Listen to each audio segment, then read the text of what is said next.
నోటికి రుచిగాను తింటూ ఉంటే తినాలనిపించే దొండకాయ పచ్చడి ఎలా చేయాలో చెప్తారండి. ముందుగా కడాయి పెట్టుకొని కడాయిలో అయితే కొద్దిగా పల్లీలైతే వేసుకోవాలండి.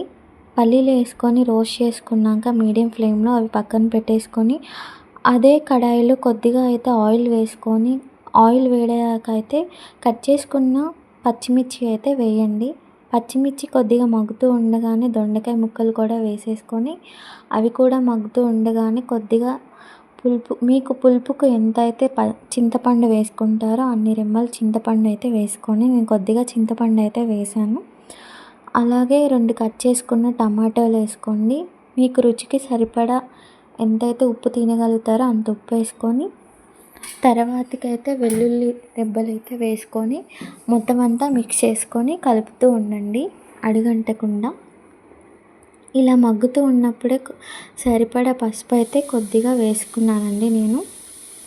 ఇవన్నీ మొత్తం మిక్స్ చేసుకోవాలండి. అయితే కొంతమంది అయితే దొండకాయ పచ్చడి పంటికి తగులుతూ ఉంటే, అంటే దొండకాయ ముక్కలు ఫ్లేవర్ పంటికి తగులుతూ ఉంటే ఇష్టపడతారు. కొంతమంది అయితే పేస్ట్ అంటే పచ్చడి ప్యూర్ పచ్చడిలాగా ఉంటే ఇష్టపడతారు. కానీ ఇది రోట్లో చేసుకున్నట్లయితే బాగుంటుంది. ఇందులో అయితే నేను కొత్తిమీర అయితే వేయలేదు, మీరైతే వేసుకోండి.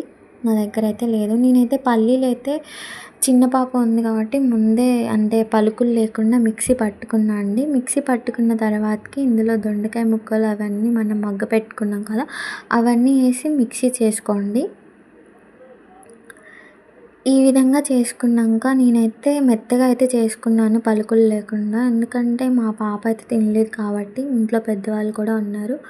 అయితే తాలింపు కోసం అయితే కొద్దిగా ఆయిల్ వేసుకొని పోపు గింజలన్నీ వేసుకున్నాక వెల్లుల్లి వేసుకోండి.